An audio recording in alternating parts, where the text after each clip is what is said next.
नमस्कार दोस्तों, fairy tales में आपका एक बार फिर से बहुत बहुत स्वागत है। आइए आज सुनते हैं पद्मश्री सम्मानित मालती जोशी की कहानी स्नेहबंध, जो मानवीय जीवन से जुड़ी संवेदनाओं को गंभीरता से दर्शाती है। तो आइए सुनते हैं कहानी स्नेहबंध।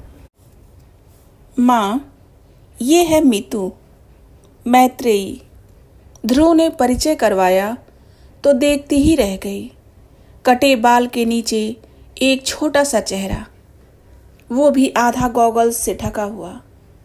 नेवी ब्लू रंग की जींस के ऊपर चटक पीले रंग का फुलोवर, उस पर बने हुए केबल्स इतने प्यारे कि कोई और होता तो पास बिठाकर पहले डिज़ाइन उतार लेती, बाकी बातें बाद में होती। पर ये मीतू थी, मैत्रेयी। अपनी सारी प्रतिक्रिया मन ही में समेटकर मैंने सहज स्वर में कहा, ड्राइंग रूम में चलकर बैठो तुम लोग, मैं पापा को बुला लाऊं? बच्चों के पापा हस्बे मामूल बगिया में इजी चेयर में लेटे अखबार पढ़ रहे थे। 4 पन्नों का अखबार है, लेकिन पढ़ने में सुबह से शाम कर देंगे। अपनी सारी खीज उन पर उड़ेलते हुए मैंने कहा, बहुरानी आई है, चलकर मुआयना कर लीजिए। बहुरानी? उन्होंने चौंक कर पूछा, फिर चश्मा उतार कर मुझे सीधे देखते हुए बोले, बहुरानी आई है तो तुम्हारा स्वर इतना तल्ख क्यों है? 1-2 नहीं, साथ रहते पूरे 28 साल हो गए हैं। मेरे स्वर का एक एक उतार चढ़ाव उन्हें कंठस्थ हो गया है। फिर भी मैंने कोई जवाब नहीं दिया और चाय बनाने के बहाने रसोई में चली गई। आधा पौने घंटे बाद जब चाय नाश्ता सजाकर बाहर ले गई, उस समय ड्राइंग रूम कहकहों से गुलजार था। इस बीच शायद शिव भी कॉलेज से लौट आया था और उसी के किसी चुटकुले पर सब लोग ठहाके लगा रहे थे। मुझे देखते ही शिव ने आगे बढ़कर ट्रे थाम ली।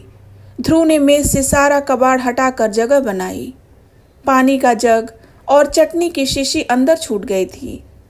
ट्रे रखकर शिव दौड़कर दोनों चीजें ले आया।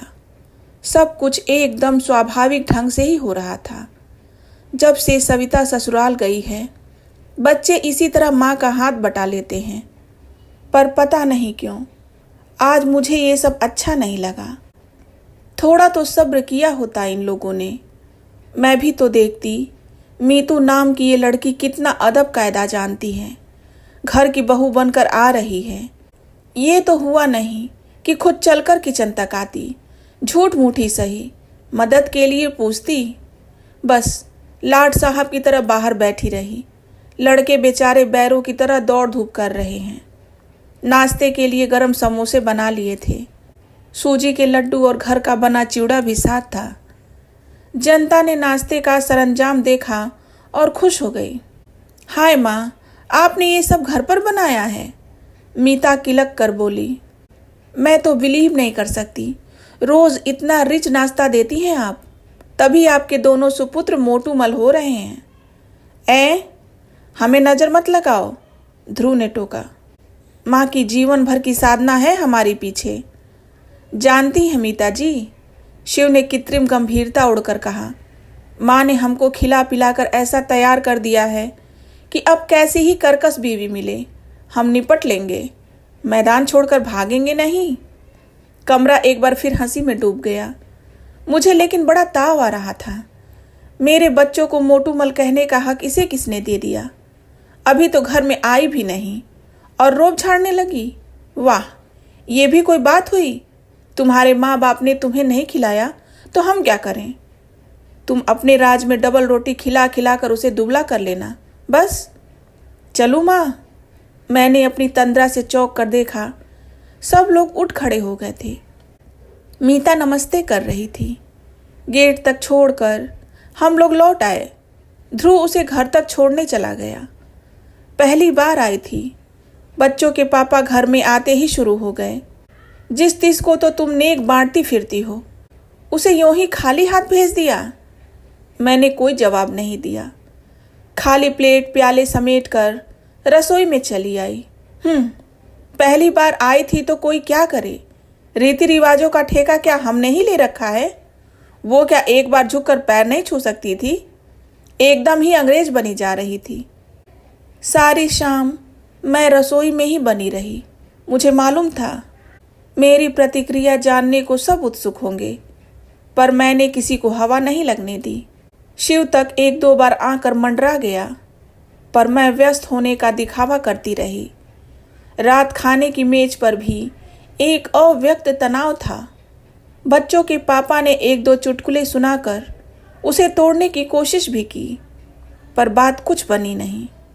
खाने के बाद भी काम कहाँ खत्म होता है। सारे दरवाजे खिड़कियाँ मुझी को देखनी होती हैं। घर भर की बत्तियाँ बुझानी होती हैं। टंकी में पाइप छोड़ना होता है। दूध दही के बर्तनों को जाली की अलमारी में रखना होता है। आंगन में सूखते कपड़े उतारना होता है। एक एक काम निपटाती जा रही थी कि देखा ध्रुव पास आकर खड़ा हो गया है। माँ, उसने कांपते हुए स्वर में पुकारा। क्या है? तौलियों को तहाते हुए मैंने पूछा। तुम्हें मीता कैसी लगी? मेरे लगने का क्या है, तुम्हें पसंद आनी चाहिए बस। नो मम्मा, तुम्हारी पसंद बहुत जरूरी है। तुम्हारी और पापा की? शाम से मन में जो अंधड़ उठ रहा था ध्रुव के प्रश्न से तीव्र हो उठा। तुमने जवाब नहीं दिया माँ। अच्छा ये बताओ, क्या उसे पता था कि तुम उसे कहाँ ले जा रहे हो? मैंने प्रति प्रश्न किया। हाँ, क्यों? तो क्या वो ढंग के कपड़े पहनकर नहीं आ सकती थी? कम से कम तुम उसे। मैंने कहा था माँ। फिर वो बोली, मैं जैसी हूँ वैसी ही उन्हें देख लेने दो। बेकार नाटक करने से फायदा?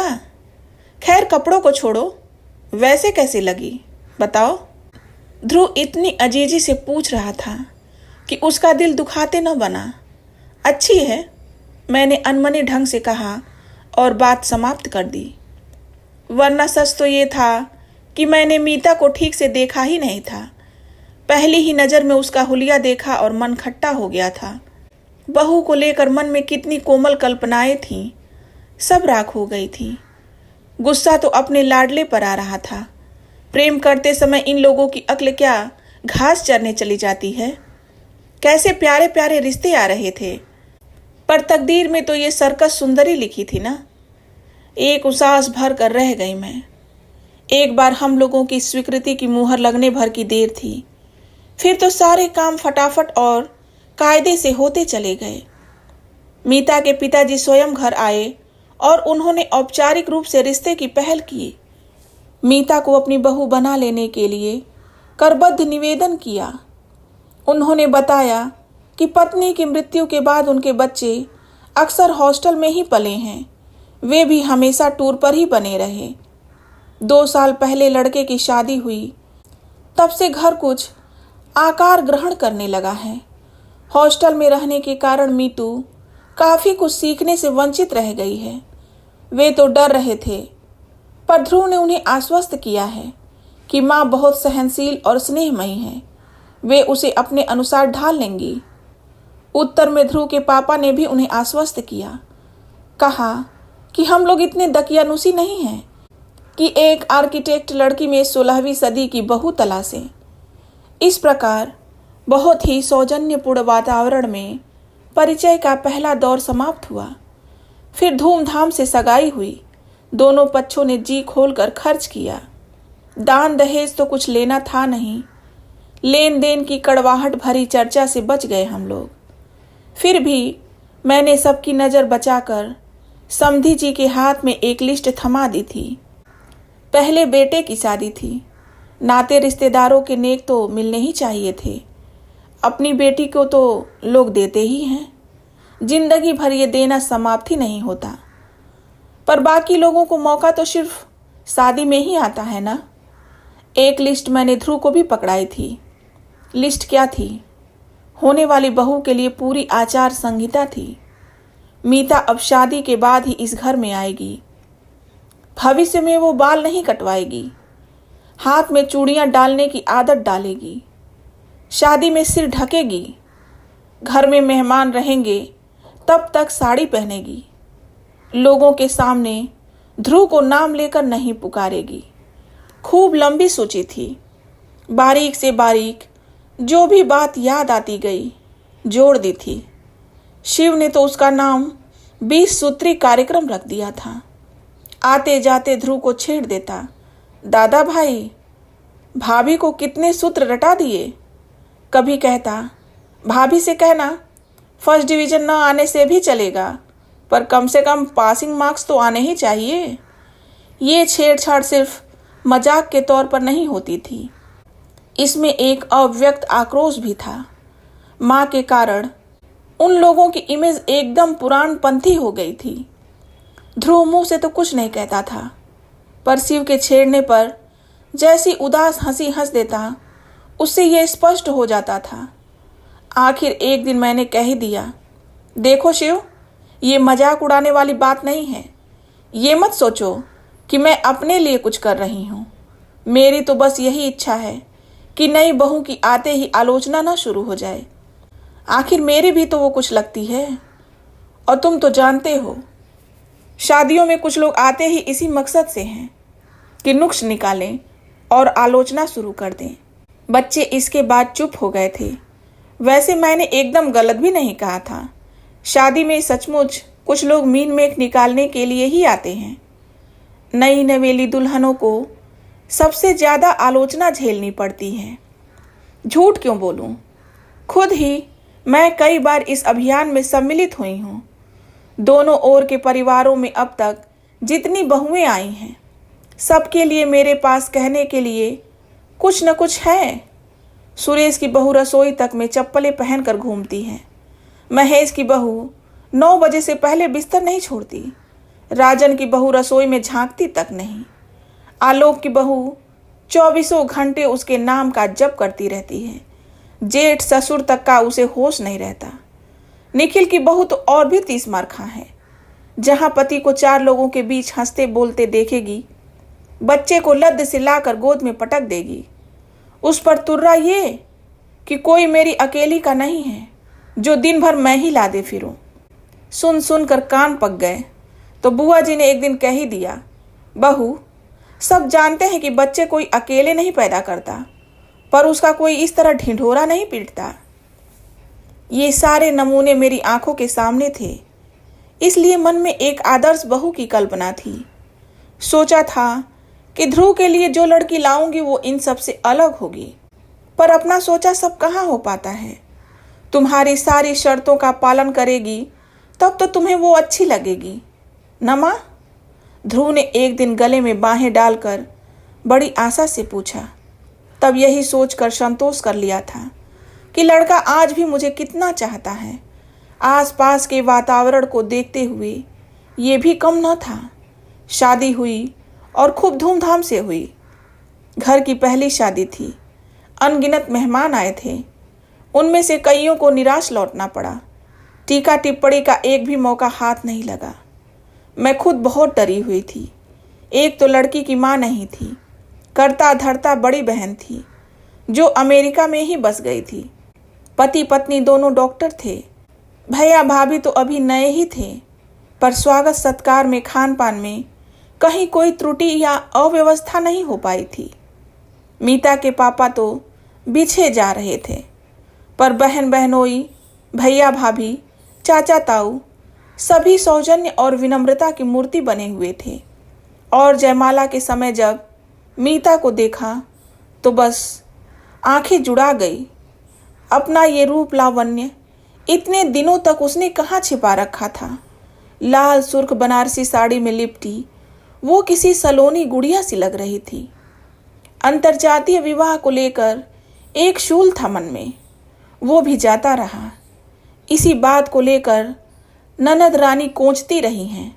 अब सर उठा के सबके सामने कह सकूंगी, भाई हमने तो लड़की का रूप गुण देखा, विद्या बुद्धि देखी और घर परिवार देखा, बस जात पात को आजकल पूछता ही कौन है। 8-10 दिन घर में मेला सा लगा रहा।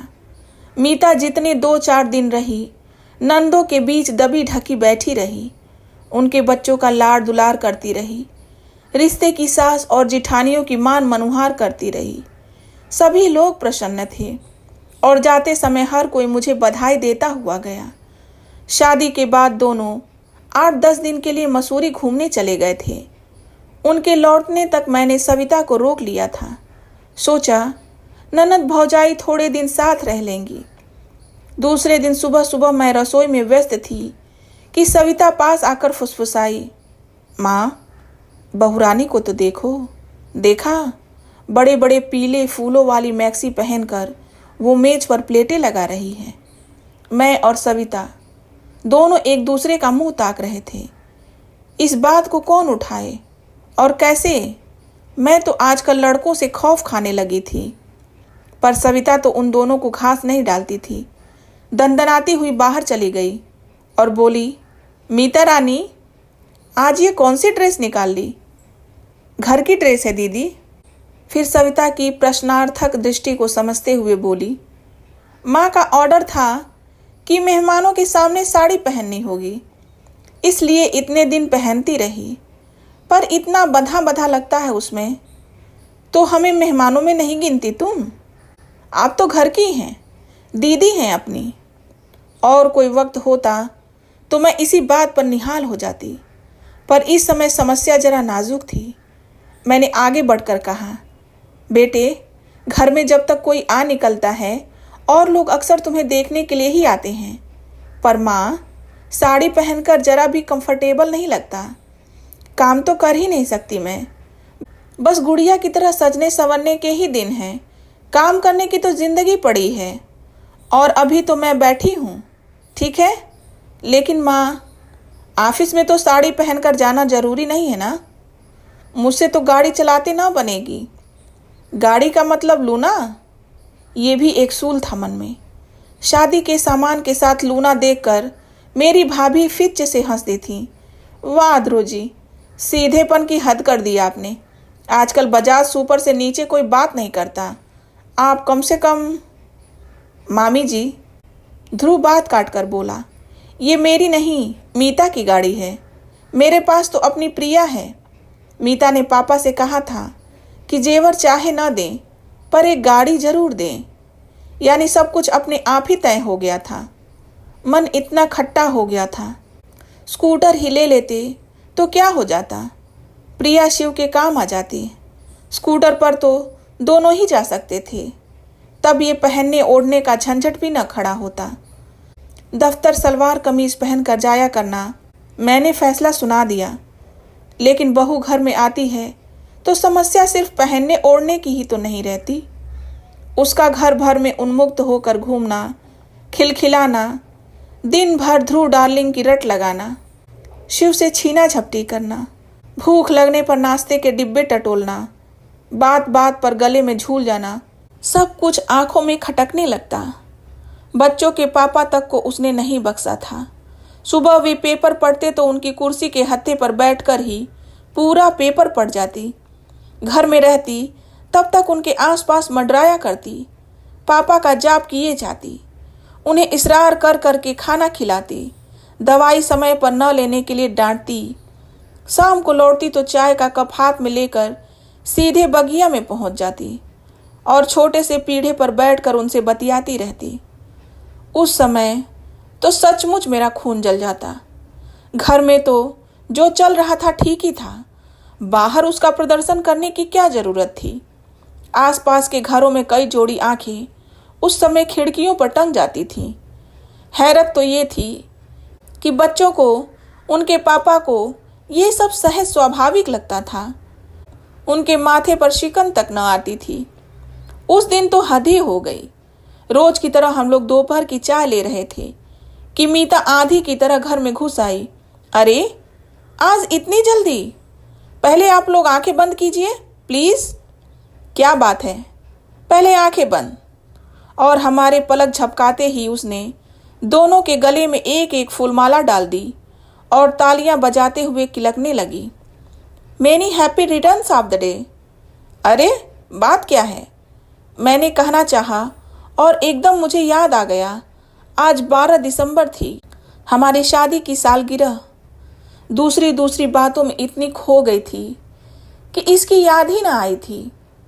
मेरा चेहरा देखते ही मेरे गले में झूल गई। पकड़ी गई ना? आप लोगों ने सोचा होगा चुप्पी लगा जाएंगे तो सस्ते में छूट जाएंगे। ऐसा नहीं होगा पापा जी। 3-4 कड़कते नोट तैयार रखिए।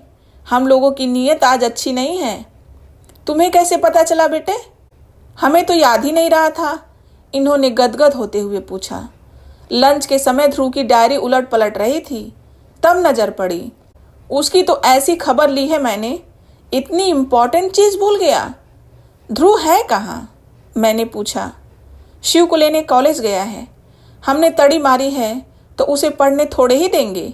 आज तो हंगामा होगा। थोड़ी देर में वे दोनों भी आ गए। फिर तीनों ने मिलकर हम दोनों की आरती उतारी, पैर छुए और उपहार भी दिए। मेरे लिए प्योर सिल्क की साड़ी और पापा के लिए फ्लोवर। उसी समय दोनों चीज़ों का उद्घाटन करना पड़ा। फिर अमेरिका से उपहार में मिले कैमरे से घर पर रंगीन तस्वीरें खींची गईं। फिर सब लोग फेमस स्टूडियो गए। वहाँ एक ग्रुप फोटो के लिए मीता पारंपरिक बहू की वेशभूषा में सजी थी और मेरे पीछे खूब अच्छे से सिर ढक कर खड़ी थी। शिव बार बार उसे छेड़ रहा था। फर्स्ट शो हम लोगों ने अंगूर देखी, फिर ब्लू डायमंड में खाना खाया। क्वालिटी में आइसक्रीम और बनारसी पान वाले के यहाँ का पान खाकर लौटे तो रात के 11 बज रहे थे। बेतरह थक गई थी मैं, पर यह थकान भी कितनी मीठी थी। बाप रे, थक गई मैं तो। इन लोगों ने सचमुच एक हंगामा कर डाला। अब इतनी उछल कूद के लायक थोड़े ही रह गए हैं हम। रात मैंने हंसते हुए कहा, पर देखा ये चुप हैं और आग्नेय दृष्टि से मुझे घूर रहे हैं। क्या हुआ? मैंने घबराकर पूछा। वो लड़की बेचारी माँ माँ कहकर मरी जाती है, और तुम? क्यों? मैंने क्या किया है? मैंने खींच कर कहा। मन में छाई खुशी भाप बनकर उड़ने लगी थी। मुझसे क्या पूछती हो? अपने आप से पूछो कि तुमने क्या नहीं किया है। वो बेचारी बिना माँ की लड़की। बिना माँ की है तो मैं क्या करूं? मैं एकदम फट पड़ी। शाम ममता का एक सोता फूट पड़ा था, अंतस में वो जमने लगा था। बिना माँ की है तो मैं क्या करूं? ये तो बताइए, गोद में लेकर घूमूं या लोरी गाकर सुनाऊं? उन्होंने जवाब नहीं दिया और करवट बदल कर लेट गए। इतना गुस्सा आया। ये अच्छा तरीका है, जवाब देते न बने तो बात ही खत्म कर दो। अजीब मुसीबत है, मैं बुदबुदाई। दिन भर में धीमा गुस्ती चलती रहती है। छोटे बड़े का भी लिहाज नहीं रखा जाता। फिर भी मुझे चैन नहीं है। पराई लड़की पर तो लोगों को इतनी ममता हो जाती है। साल 6 महीने में अपनी जाई घर आती है, उसका तो कभी ऐसा लाड़ दुलार नहीं होता। लाड़ दुलार क्या खाक करूंगा? वो तो तुम्हारे अनुशासन में पली हुई बिटिया है। आज तक कभी खुलकर बात भी की है उसने मुझसे? अब चुप रहने की बारी मेरी थी। जनवरी के प्रथम सप्ताह में ध्रुव को अचानक 6 महीने की ट्रेनिंग के लिए जर्मनी जाने का आदेश मिला। घर में एक खुशी की लहर दौड़ गई। कितने सारे लोगों में सिर्फ उसी का चयन हुआ था। गर्व से हम लोगों के कलेजे गज गज भर के हो गए थे। जोर शोर से तैयारियां शुरू हो गई और मेरा दिल बैठने लगा। लड़का पहली बार इतनी दूर परदेश में जा रहा था और फिर नई नवेली बहू को पीछे छोड़कर जा रहा था। मीतू को भी क्यों नहीं ले जाते? घूम आएगी, इन्होंने कहा था। लेकिन मीता ने इस प्रस्ताव का विरोध किया। वो बोली, बेकार रुपए फेंकने से क्या फायदा पापा जी? ध्रुव का खर्च तो कंपनी देगी, मेरा तो हम ही लोगों को उठाना पड़ेगा। कभी अपना भी चांस आएगा, है ना शिव? वो हमेशा की तरह हंसमुख बनी रहने का भरसक प्रयास करती, पर कभी कभी उसका चेहरा बेहद उदास हो जाता। स्वाभाविक भी था, पर मुझे चिंता हो चली थी। आखिर मैंने एक दिन ध्रुव से कहा, बेटे, तुम्हारे लौट आने तक मीता अपने पापा के यहाँ रहे तो कैसा है? कहीं भी रह लेगी माँ, 6 महीने की तो बात है। पलक झपकते बीत जाएंगे और सब कुछ ठीक ठाक रहा तो लौटते समय 15-20 दिन के लिए उसे बुला लूंगा, घूम घाम लेंगे। उसने तो बात समाप्त कर दी थी, पर मेरी चिंता वैसी की वैसी बनी हुई थी। बच्चों के पापा का इन दिनों कुछ ठीक नहीं था। वो यहाँ उदास बनी रहेगी तो उसका संबंध सीधे मुझसे जोड़ देंगे, इसलिए डर लग रहा था। शिव और मीता उसे छोड़ने बंबई तक गए थे। लौटकर मीता अपने पापा के यहाँ चली गई। उसकी भाभी के यहाँ लड़का हुआ था। फिर महीने भर बाद भाभी अपने पीहर चली गई तो उसने घर की देखभाल के लिए वहाँ रह जाना चाहा तो हमने कोई आपत्ति नहीं की। घर एकदम सुनसान हो गया था। बच्चों के पापा ध्रुव से ज़्यादा मीता को मिस कर रहे थे। हर चौथे आठवें दिन समधियाने पहुंच जाते, कभी घसीट कर साथ मुझे भी ले जाते। तब समधी चुटकी लेते, अपने बच्चों के लिए कैसे दौड़ दौड़ कर आ जाते हैं आप, मुझ गरीब की तो कभी सुध भी न ली। शिव भी अक्सर देर से घर लौटता।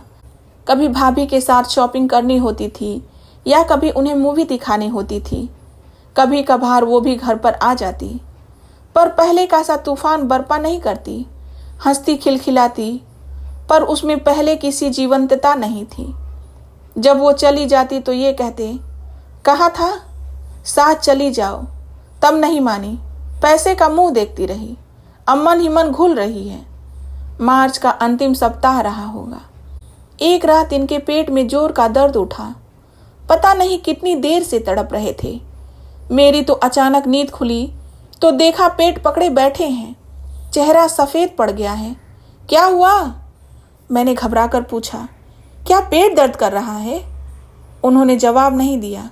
मैं उठी, पानी गर्म किया, रुई में हींग की डली लपेटकर उसे जलाया। फिर प्लेट में अजवाइन, काला नमक, हींग और गर्म पानी लेकर इनके पास आई। वे मना करते रहे, पर जब मैं बार बार आग्रह करने लगी तो चिढ़कर बोले, जरा बात तो समझा करो, वैसा दर्द नहीं है भाई। फिर कैसा है? मैं दोपहर से बाथरूम नहीं गया हूँ और अब बता रहे हो? मैं फटी फटी आंखों से उन्हें देखती रह गई। शिव के पेपर्स चल रहे थे। पढ़कर शायद अभी अभी सोया था, पर उसे जगाना पड़ा। उतनी रात जाकर वो डॉक्टर शुक्ला को लिवा लाया।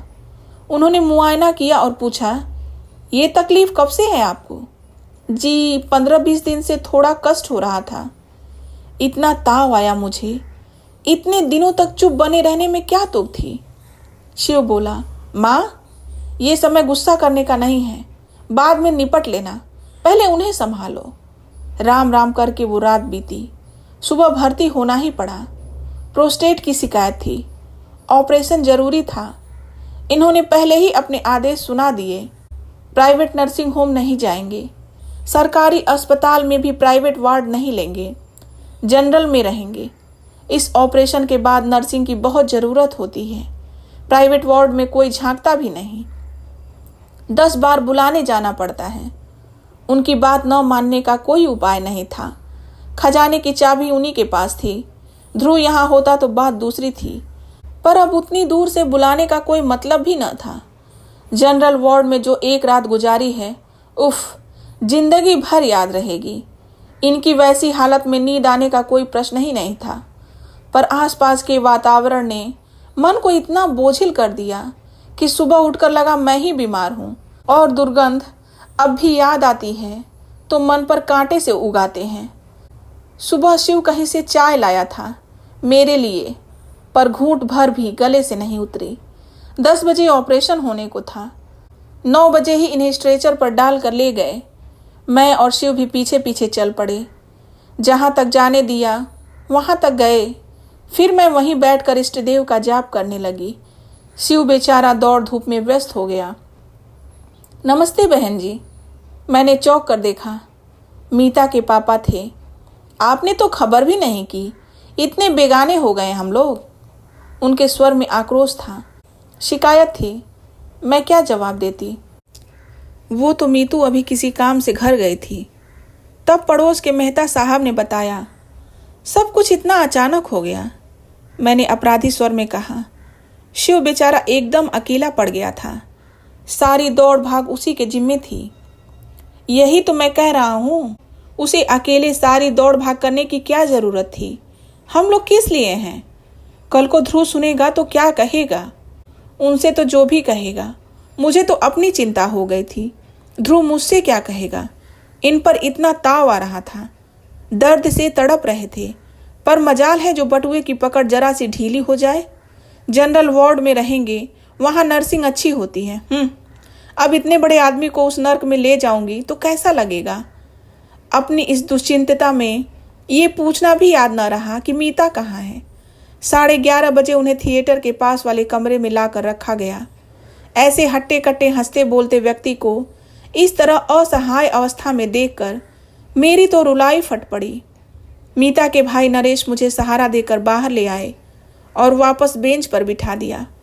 असहाय सी मैं वहाँ बैठी रही। 2 घंटे बाद उन्हें वार्ड में ले जाने की अनुमति मिली। ये 2 घंटे मेरे लिए 2 युग हो गए थे।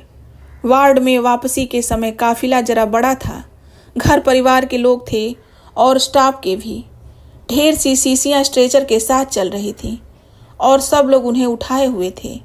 माँ, तुम सीढ़ियों से आ जाओ, लिफ्ट में तुम्हें परेशानी होगी, शिव ने कहा तो मैं सीढ़ियों की ओर मुड़ गई। हाँफती हाँफती ऊपर पहुंची। तब तक स्ट्रेचर शायद वार्ड में पहुंच चुका था, क्योंकि गलियारे में उसका कहीं पता नहीं था। मैं वार्ड तक पहुंची ही थी कि नरेश जी की आवाज़ आई, माँ जी इधर आइए। उनके पीछे चलती हुई मैं गलियारे के छोर तक पहुंची। डिलक्स रूम का दरवाज़ा खुला और खाली स्ट्रेचर थामे लोग बाहर निकले। ये कमरा, मैंने अस्फुट स्वर में कहा। भाभी ने बुक करवाया है। मेरा असमंजस ताड़कर शिव पास आकर फुसफुसाया, ये उसके बस की ही बात थी जी। उसके पापा गर्व से बता रहे थे। सुपरिटेंडेंट से जाकर भिड़ गई, खड़े खड़े रूम अलॉट करवा लिया। बहुत लड़ाकू है ये लड़की। मैंने मीता की ओर देखा। वो चुपचाप इनके पलंग के पास खड़ी थी। घर पर तो तिनका भी नहीं उठाती। नरेश बोले, यहाँ आई है तब से सफाई में जुटी है। 3 बार तो घर के चक्कर लगाई है। ये सास जी को खुश करने के फार्मूले हैं। समधी जी ने स्नेह सिक्त स्वर में कहा। कमरा सचमुच धुला पूछा चमक रहा था। दोनों पलंगों पर घर की साफ चादरें और तकिए रखे हुए थे। टेबल पर सफ़ेद टेबल क्लॉथ था। अलमारी में कागज़ बिछे हुए थे। उसमें मेरे और इनके कुछ कपड़े तहा कर रखे हुए थे। चाय, शक्कर, कप, प्लेटें, माचिस, कुछ भी नहीं भूली थी वो। बाथरूम में बाल्टी, मग, तौलिया, चौकी सब व्यवस्थित ढंग से सजा हुआ था। थोड़ी देर में स्टोव की घरघराहट शुरू हो गई। देखा, मीता चाय बना रही थी। माँ, चाय पी लीजिए। थोड़ी देर में वो मेरे सामने खड़ी थी। कमरे में आने के बाद से उसने पहली बार बात की थी और उसका स्वर अत्यंत सपाट था। चाय यहाँ? मैंने एक बेमतलब सा जुमला उठाया। तो कहाँ पिएंगी? क्या पापा को इस हालत में छोड़कर आप घर जाएंगी? उसकी बात में तर्क था, पर उससे भी ज़्यादा वजनदार उसकी आवाज़ थी। मैंने चुपचाप प्याला होठों से लगा लिया। मेरे चाय लेते ही सबने जैसे राहत महसूस की, क्योंकि सभी थके हुए थे। बहुत बेमन से प्याला उठाया था मैंने, पर सच कहूँ तो पीने के बाद जी एकदम हल्का हो गया। सुबह से सिर भारी हो गया था, ये भी थोड़ा उतर गया। 5 बजे के करीब उन्हें कुछ होश आया। मीता उनके पास ही बैठी हुई थी। उसे देखकर उतनी पीड़ा में भी वे थोड़ा सा मुस्कुरा दिए। तब मुझे एहसास हुआ कि सचमुच उनकी यंत्रणा बहुत भीषण रही होगी। नहीं तो क्या ऑपरेशन से पहले एक बार भी अपनी लाडली बहू को याद न करते। पापा, आप और भैया अब घर जाइए। मीता का फरमान छूटा। रात को मेरा और माँ का खाना लेकर भैया आएगा। आप अब सुबह आइएगा, मैं फल फूल खा लूँगी। मैंने हल्का सा प्रतिवाद किया। आपके लिए पक्का खाना बन जाएगा, उसने मेरी ओर बिना देखे जवाब दिया। वैसे बहन जी, चाहे तो हमारे साथ घर चलकर। पापा प्लीज़, उसने जैसे सारे विवाद को समाप्त करते हुए कहा और उन दोनों को जबरन घर रवाना किया। फिर शिव के साथ बैठकर उसने सारे पर्चे पढ़े और फिर शिव को दवाइयाँ लाने भेज दिया और खुद इनके पलंग के पास स्टूल खींचकर बैठ गई। दूसरे पलंग पर मैं चुपचाप पड़ी रही। बोलने की शक्ति ही नहीं रह गई थी। दोनों रातों का जागरण था, थकान थी, तनाव था। कब झपकी लग गई पता ही नहीं चला। मीता ने खाने के लिए जगाया, तब जाकर आँख खुली। समधी जी से रहा नहीं गया होगा। खाना लेकर खुद आ गए थे। बदले में लाडो की फटकार भी सुननी पड़ी। वे शिव का भी खाना लाए थे, पर मीता ने उसे अस्पताल में खाने नहीं दिया। तुम पापा के साथ घर जाओगे और सुबह पेपर के बाद ही यहाँ आओगे, समझे? लेकिन भाभी, यहाँ वो मिमियाया, यहाँ की चिंता मत करें, यहाँ मैं हूँ, माँ है, भैया हैं। शिव बहुत कुनकुनाया, पर आखिर उसे जाना ही पड़ा। उन लोगों को छोड़ने के लिए नरेश जी नीचे तक गए। मीता ने उनसे मेरे लिए पान मंगवाया। पान के बिना आज पूरा दिन हो गया था, पर मुझे याद ही नहीं आई थी। पर पता नहीं कैसे मीता जान गई थी कि खाने के बाद मुझे तलब ज़रूर आएगी। खाने के बाद उसने मेरा बिस्तर ठीक किया, फिर बाथरूम में जाकर सारी प्लेटें गिलास धो डाले, दूध एक बार फिर गर्म किया और सोने की तैयारी करने लगी। भैया 12 बजे तक मैं एक झपकी ले लूँ, फिर ड्यूटी पर आ जाऊंगी, फिर चाहे आप पूरी रात सोए रहना, उसने कहा और आराम कुर्सी में हाथ का तकिया बनाकर लेट गई। नरेश जी पलंग के पास एक कुर्सी खींचकर बैठ गए, मेरे आराम में जरा भी खलल न डालते हुए। दोनों भाई बहन नाइट ड्यूटी निभाने को तत्पर थे। मुझे कैसा तो लगा। मीता, मैंने स्नेह सिक्त स्वर में आवाज़ दी, भैया आराम कुर्सी में लेट जाएंगे, तू इधर पलंग पर आ जाना। दिन भर खड़ी की खड़ी है। पता नहीं मेरी आवाज़ में कुछ था या उसने प्रतिवाद नहीं करना चाहा। वो चुपचाप मेरे पास आकर लेट गई। आप सोने लगे तो मुझे जगा लीजिएगा भैया, उसने कहा और आंखें मूंद ली। नरेश जी आराम कुर्सी पलंग के पास खिसकाकर उसमें लेट गए। कमरे में एक अजीब सी शांति छा गई। मैंने मीता की ओर देखा।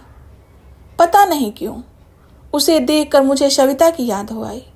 2 बच्चों की माँ हो गई है, पर अब भी कभी कभी उस पर बचपन सवार हो जाता है। माँ के पास लेटने का मोह हो आता है। उन क्षणों में वो एकदम नन्ही सवी बन जाती है। मेरे पास लेटी ये नन्ही सी लड़की, उसका भी तो कभी कभी मन होता होगा। तब किसके आंचल में मुंह छुपाती होगी। बड़ी बहन है, वो 7 समंदर पार इतनी दूर है। भाभी तो खुद ही लड़की हैं अभी। वो मेरी ओर पीठ करके लेटी थी, निस्पंद। सलवार सूट उतार कर उसने नाइटी पहन ली थी। उसमें वो एकदम बच्ची सी लग रही थी। दिन भर किसी उग्र तेज से दबदब करता उसका चेहरा अब एकदम निरी, निष्पाप शिशु का सा लग रहा था। ममता का एक ज्वर सा उठा मन में।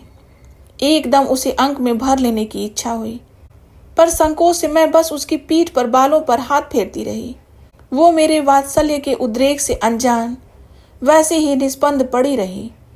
अचानक मेरी उंगलियां उसकी पलकों को छू गईं। वे गीली थीं। क्या हुआ बेटे? मैंने प्यार से पूछा। वो कुछ नहीं बोली, बस जैसे रुलाई रोकने के लिए होठ सख्ती से भींच लिए। अपने पापा जी के लिए परेशान हो? पर डॉक्टर साहब तो कह रहे थे वे एकदम ठीक हैं, ऑपरेशन बहुत अच्छा हुआ है, बस 1-2 दिन में उठकर बैठ जाएंगे, यही कह रहे थे ना? कहते कहते मैं भी शंकाकुल हो उठी। वो एकदम पलटी, कुछ क्षण मुझे देखती रही, फिर मेरी छाती में मुंह छुपाकर सुबकते हुए बोली, पहले ये बताइए आपने हमें खबर क्यों नहीं की? पापा जी इतने बीमार हो गए और किसी को मेरी याद भी ना आई। यही तो अपने आप को कटघरे में खड़ा करके मैं बार बार पूछ रही थी, मुझे उसकी याद क्यों ना आई? अपनी बिटिया को कैसे भूल गई थी मैं? दोस्तों, ये कहानी यही समाप्त होती है। मालती जोशी की ये कहानी आपको कैसी लगी कमेंट बॉक्स में ज़रूर बताएं, और आगे आप कौन से लेखक की कहानी सुनना चाहते हैं प्लीज़ कमेंट बॉक्स में ज़रूर बताएं। कहानी पूरी सुनने के लिए आपका बहुत बहुत धन्यवाद।